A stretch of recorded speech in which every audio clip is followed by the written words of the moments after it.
15 pahlawan nasional asal Jawa Barat dan profilnya.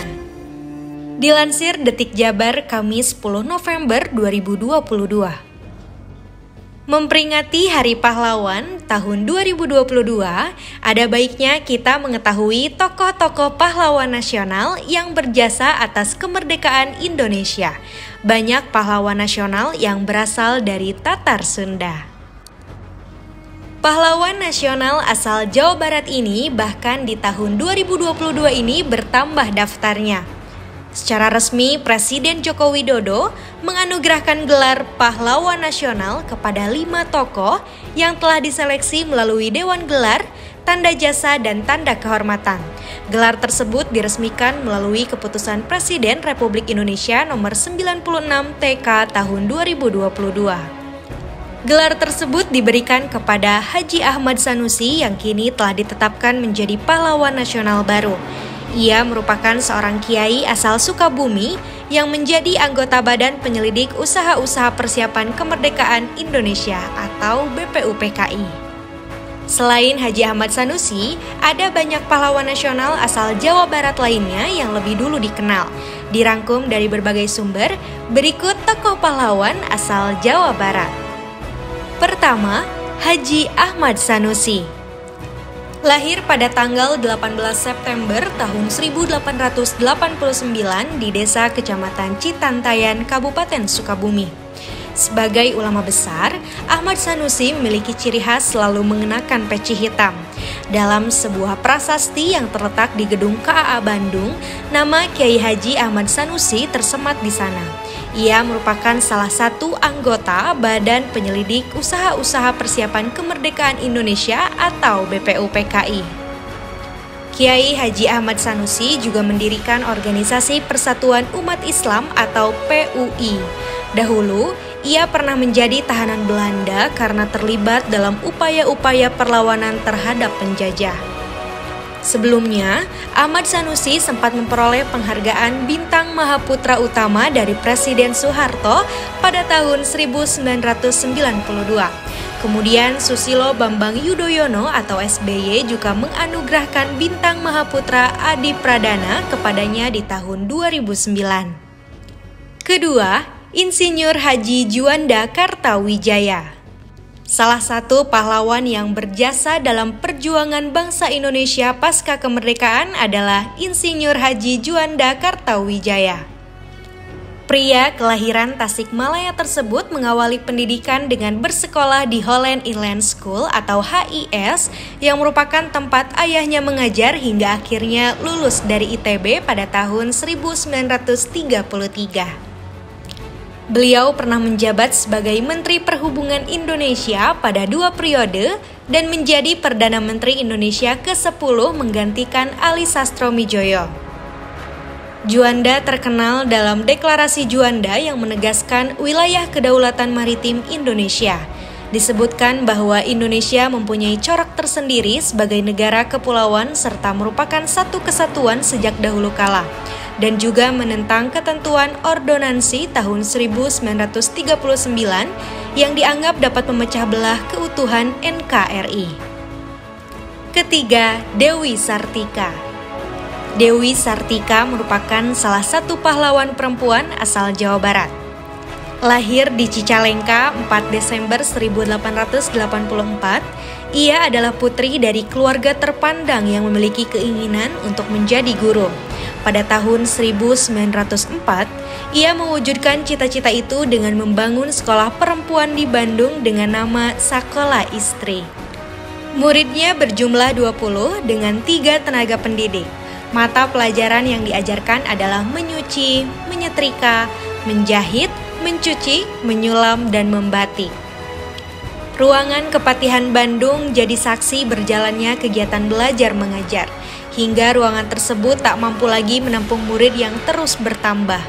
6 tahun kemudian, Sakola Istri berganti nama menjadi Sekolah Keutamaan Istri. Nama sekolah tersebut akhirnya diubah menjadi Sekolah Raden Dewi. Keempat, R. Otto Iskandar Dinata. Di sekitar daerah tengah kota Bandung, terdapat Jalan Otista atau singkatan dari Jalan Oto Iskandar Dinata. Nama pahlawan tersebut diabadikan menjadi nama jalan sebab ia adalah pahlawan dari Jawa Barat yang berperan pada kebangkitan bangsa. Ia mempunyai julukan si Jalak Harupat karena dikenal sebagai pejuang dengan kejujuran dan keberaniannya. Oto Iskandar Dinata terkenal sangat berani melawan penjajah di negara ini. Ia dikenal sebagai seorang yang berani dan non-kooperatif terhadap kebijakan Belanda. Diperkirakan pada tanggal 20 Desember 1945, Oto dihabisi di Pantai Mauk, Banten. Selanjutnya, Laksamana Laut R.D. Edi Martadinata. Warga Bandung pasti tak asing dengan Jalan LLRE Martadinata. Nama jalan tersebut diambil dari salah satu pahlawan nasional dan putra Bandung, Laksamana Edi Martadinata, dilahirkan di kota Bandung pada tanggal 29 Maret tahun 1921. Departemen Pendidikan dan Kebudayaan menerbitkan sebuah buku sendiri tentang Laksamana R.E. Martadinata. Tertulis bahwa Sang Laksamana adalah orang pertama dalam jajaran TNI AL yang memperoleh pangkat Laksamana. Laksamana Edi Martadinata dikenal sebagai pejuang dan pemimpin yang telah menunjukkan rasa cinta terhadap negara dan bangsa lebih dari yang lainnya. 21 tahun dari masa kehidupannya telah diserahkan ke Ibu Pertiwi. Keenam, Muhammad Toha. Muhammad Toha adalah pahlawan Jawa Barat kelahiran Bandung. Ia adalah seorang komandan Barisan Rakyat Indonesia, sebuah kelompok pejuang pada masa Perang Kemerdekaan Indonesia. Toha mulai mengenal dunia militer dengan memasuki Seinendan. Setelah Indonesia merdeka, Toha terpanggil untuk bergabung dengan Badan Perjuangan Barisan Rakyat Indonesia atau BRI. Ia tumbuh menjadi seorang pemuda yang cerdas, disiplin, dan pemberani. Ia menjadi salah satu pahlawan yang berperan dalam peristiwa Bandung Lautan Api. Kini, namanya dikenang menjadi salah satu jalan di kota Bandung. Ketujuh, Ki Bagus Rangin. Biasa dikenal dengan Bagus Rangin, ia merupakan tokoh ternama di Cirebon. Ia merupakan seorang pemimpin dari kelompok perlawanan rakyat Cirebon untuk penjajah Belanda. Ki Bagus Rangin selalu berdakwah agar rakyat mendapat semangat nasionalisme dan moral agama. Bagus Rangin merupakan pemimpin yang bertanggung jawab, mencintai rakyat dan mampu menjadi contoh bagi masyarakat dari sikap positif yang diajarkannya. Kedelapan, Suwarsi Joyo Puspito. Perempuan kelahiran Bogor 20 April 1912 ini adalah seorang penulis Indonesia.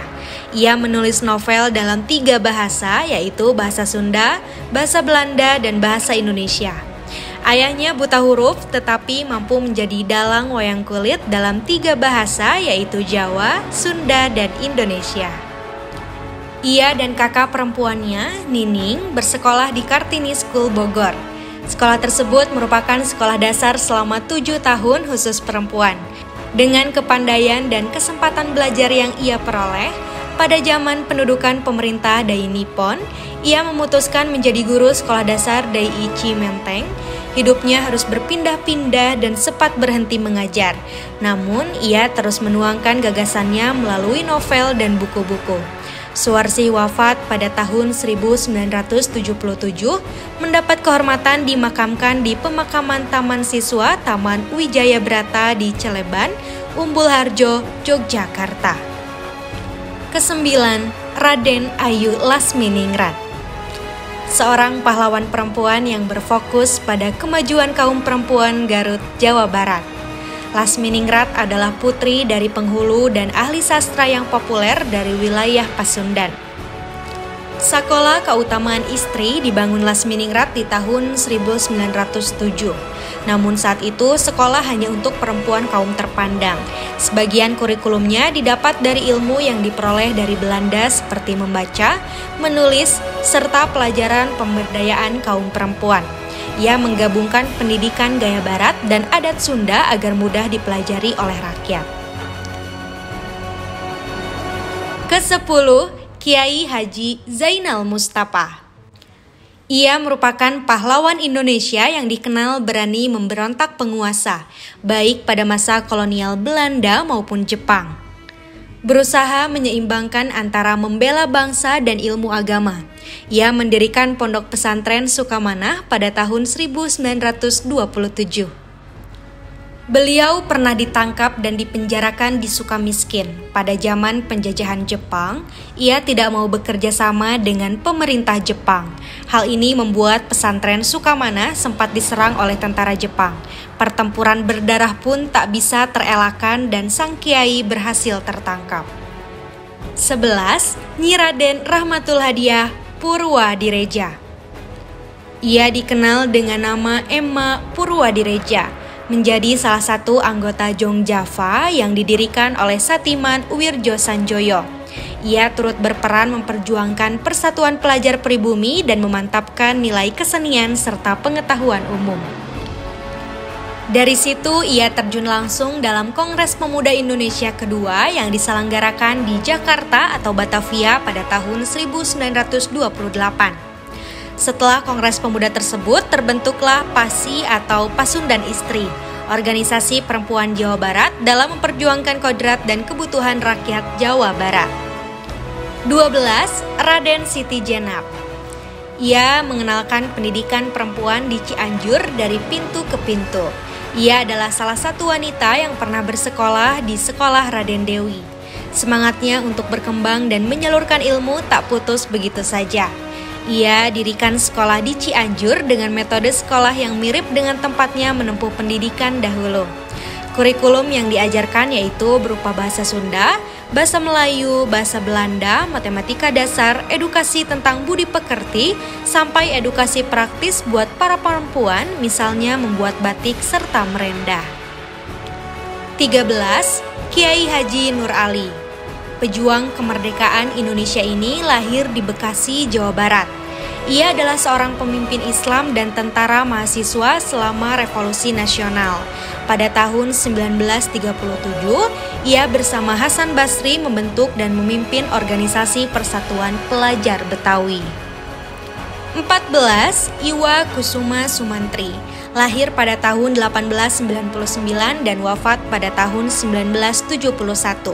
Ia merupakan aktivis kemerdekaan, ahli hukum, dan politikus. Iwa Kusuma Sumantri lahir di Ciamis pada tahun 1899. Ia dikenal sebagai tokoh hukum, penggagas proklamasi, dan pengarang Indonesia.